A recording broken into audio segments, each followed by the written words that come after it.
बिस्मिल्लाहिर्रहमानिर्रहीम। अस्सलाम वालेकुम। आज मैं दिखाऊंगी आपको बलोची ड्रेस की कटिंग। इसके लिए सबसे पहले मैं आपको बताऊंगी कि तैयार सूट के साथ किस तरह से हम नाप ले सकते हैं। और ये जो सूट मैं दिखा रही हूँ इससे लंबाई को 2 इंच कम रखना है, तो इसी हिसाब से मैं इसकी कटिंग भी करूँगी। अभी मैं नाप ले रही हूँ तो इसकी लंबाई मैंने ले ली है। इसकी लंबाई तकरीबन 37 इंच थी। और इसका मैं दामन का नाप लूँगी या फिर शोल्डर का, क्योंकि इसकी फिटिंग वगैरह तो होती नहीं है, तो इसके दामन और शोल्डर का एक ही नाप होता है। तो वो लिया था मैंने 15 इंच और 1 इंच सिलाई का बढ़ाकर मैं लूँगी। और यहीं से हम फिटिंग भी नाप कर लेंगे, जहाँ से हमारी चुन्नट आ रही है और जो हमारी आस्तीन अटैच हो रही है वहाँ से भी नाप कर लेंगे। तो आस्तीन इसकी थी 19 इंच तक और 1 इंच सिलाई बढ़ाकर लेनी है, तो यहाँ से मैं फिटिंग का भी नाप ले लूँगी।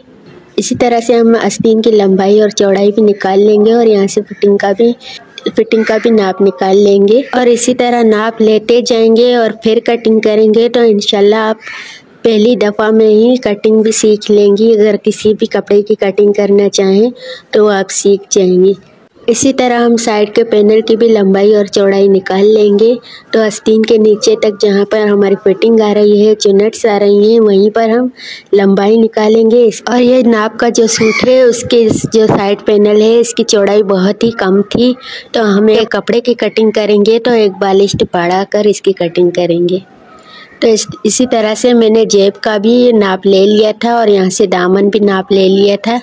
और अगर आप बलोची सूट बनाना चाहते हैं लेकिन नाप नहीं है तो आप कमीज़ के साथ भी नाप ले सकते हैं।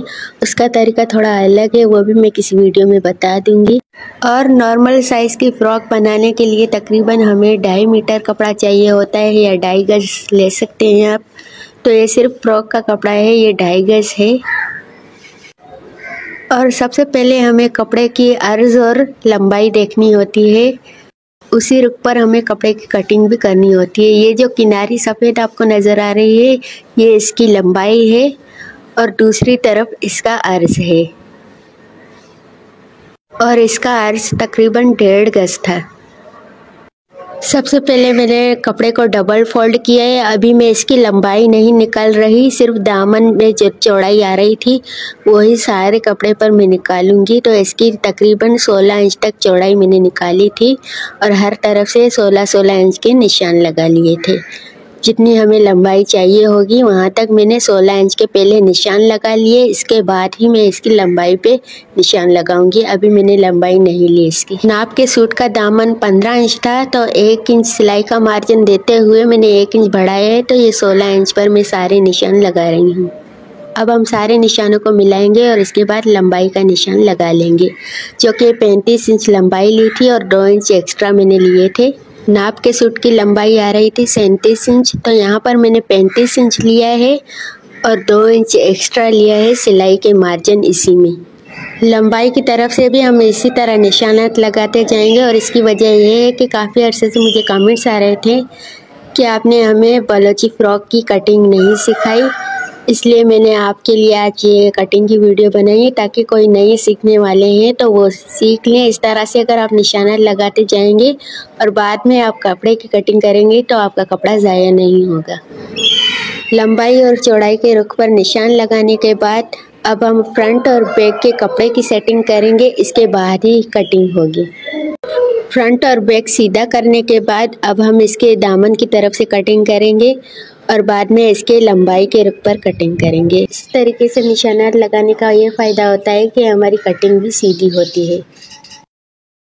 लंबाई की कटिंग होने के बाद हमारा जो फोल्ड कपड़ा है वहीं पर हम कपड़े की कटिंग करके ये हिस्सा भी खोल लेंगे।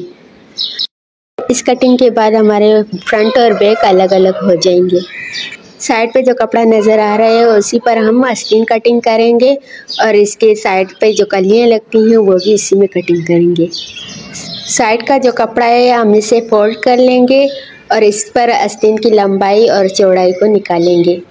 कपड़े को इस तरह से फोल्ड करना है कि जितनी हमारी आस्तीन की लंबाई आ रही थी 19 इंच और 1 इंच सिलाई का मार्जिन देना है, तो ये तकरीबन 20 इंच तक मैंने इसकी लंबाई निकाल ली थी और ये सारा कपड़ा अलग कर लिया था। अभी मैंने इसकी चौड़ाई नहीं निकाली, सिर्फ लंबाई निकाली है। और अब हमारे पास ये आस्तीन का कपड़ा है, तो आस्तीन के कपड़ों को इस तरह से फोल्ड करना है और यहीं से मैं नाप निकाल लूँगी आस्तीन का। तो 20 इंच इसकी लंबाई थी, तो 13.5 इंच तक चौड़ाई ली है मैंने। यहाँ से भी मैं इस हिस्से को भी अलग करूँगी कटिंग करके। यहाँ पे देखिए ये निशान लगा रही हूँ मैं, तो यहाँ पर 13.5 इंच का निशान आएगा। नीचे से भी इसी तरह से नाप कर लेंगे 13.5 इंच, और यहाँ पर ये कपड़ा अलग कर लेंगे कटिंग करके।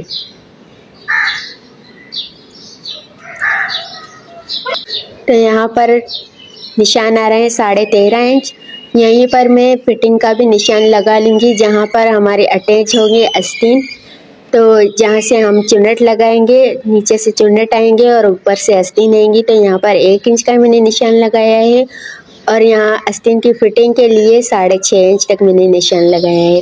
दोनों निशानों को इसी तरह से मिलाकर हम कटिंग करेंगे। यहाँ से आप चाहें तो गोलाई भी दे सकते हैं, लेकिन ये गर्मियों के कपड़े हैं, तो यहाँ पे मैं इसको सीधा सीधा निशान लगाएंगे। अगर फिटिंग करना है आपको तो यहाँ पर गोलाई का भी निशान होता है, तो आप गोलाई भी यहाँ पर दे सकते हैं।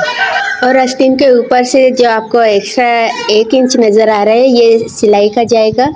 यहाँ पे आधा इंच भी रख सकते हैं, 1 इंच भी रख सकते हैं। उम्मीद करती हूँ यहाँ तक आपको कटिंग समझ में आ रही होगी। अगर समझ में आ रही है तो प्लीज़ लाइक ज़रूर कीजिएगा, और मेरे चैनल पर न्यू है तो सब्सक्राइब ज़रूर कीजिएगा। कमेंट करके भी ज़रूर बताइएगा कि आपको ये वीडियो कैसी लगी, और मेरे चैनल का विज़िट ज़रूर कीजिएगा। वहाँ पर आपको सीखने के लिए बहुत कुछ मिलेगा, सिलाई के हवाले से और बलोची ड्रेसेस के हवाले से, बलोची कढ़ाई के हवाले से और कुरैशी के हवाले से बहुत सारी चीज़ें मिलेंगी आपको देखने को। आप ज़रूर देखिएगा और मुझे कमेंट करके ज़रूर बताइएगा। अब मैंने फ्रंट और बैक का कपड़ा भी फोल्ड करके बिछा लिया है, और आस्तीन भी इस तरह से बिछा ली है, और साइड की कलियाँ जो है उसका नाप ले रही हूँ मैं। यहाँ से नाप लेने के बाद नाप जो आ रहा है वो 24 इंच तक आ रहा है। और जो नाप का सूट था हमारा, उसके जो साइड थे वो बहुत ही तंग थे, तो ये जो कपड़े की कटिंग करूँगी मैं 1 बालिश बढ़ाकर कटिंग करूँगी। तो इसकी जो एक्चुअल लंबाई थी वो मैंने ले ली थी, इसके बाद 1 बालिश बढ़ाकर इसका कपड़े की कटिंग की थी। यहाँ पे मैंने निशान लगा लिए। अब इससे 1 बालिश बढ़ाऊँगी, जो तकरीबन 7 इंच तक आ रहा था। इस तरह टोटल जो चौड़ाई थी वो 20 इंच तक आ रही थी, और ऊपर से नीचे तक इस तरह से हम निशानात लगाते जाएंगे, क्योंकि कटिंग से पहले इस तरह से निशान लगाने होते हैं। तो हर तरफ से 20-20 इंच के ही निशान लगाए हैं, और अब हम इसकी कटिंग कर लेंगे। तो ये इस तरह से खुले हमारे पैनल्स होंगे, क्योंकि वो जो ड्रेस दिखा रही थी मैं शुरू में, तो वो रेडीमेड ड्रेसेस थे। इस तरह के ड्रेसेस होते ही ऐसे हैं। रेडीमेड ड्रेसेस की जो चौड़ाई होती है वो बहुत ही ज़्यादा कम होती है। जो कटिंग करके हम कपड़े खुद बनाते हैं तो वो हमारे हिसाब से ही होते हैं। हमें जितना भी फिटिंग रखनी होती है, कम या ज़्यादा या लंबा या चौड़ा हमें रखना होता है, तो हम उस तरह से आसानी के साथ रख सकते हैं। जबकि रेडीमेड कपड़ों में ये होता है कि जो आपको दुकान वाले जिस तरह से बनाकर दे देते हैं, हमें उसी तरीके से बनाना पड़ता है। और इस कपड़े का अर्ज जो है वो 1.5 गज था। तो ये खुला कपड़ा है, इसको आप जिस तरह से चाहें बहुत ज़्यादा लूज़ भी बना सकते हैं और कम भी बना सकते हैं, ये आप पर डिपेंड करता है। इस तरह से मैंने इसके ये सारे कपड़े बिछा लिए थे। अब जो मैंने पूरा कपड़ा लिया था साइड जो कि लंबा आ रहा था, मैंने कटिंग नहीं किया था, तो अभी मैं इसकी कटिंग करूँगी। जो हिस्सा ज़्यादा आ रहा है वो मैं इसकी कटिंग कर लूँगी। अभी आस्तीन का जो कपड़ा रखा है, इससे जो हमारे साइड है वो ऊपर रखने होते हैं 1 इंच बढ़ाकर। इसके बाद जितना भी हमारा कपड़ा नीचे की तरफ आ रहा है वो मैं कटिंग कर लूँगी, और बाकी हमारा जो पीस बचा हुआ है इससे हम जेब का हिस्सा है वो निकाल लेंगे। और जेब की लंबाई ली थी मैं 19 इंच और इसकी चौड़ाई ली थी 8 इंच। उसका जो क्लिप है वो रह गया था मुझसे, इसके लिए सॉरी। और यहीं तक थी आज की वीडियो। उम्मीद करती हूँ आपको पसंद आएगी। पसंद आती है तो लाइक, शेयर और सब्सक्राइब ज़रूर कीजिएगा। मिलते हैं इंशाल्लाह किसी नई वीडियो में किसी नए डिज़ाइन के साथ। तब तक के लिए अल्लाह हाफिज़।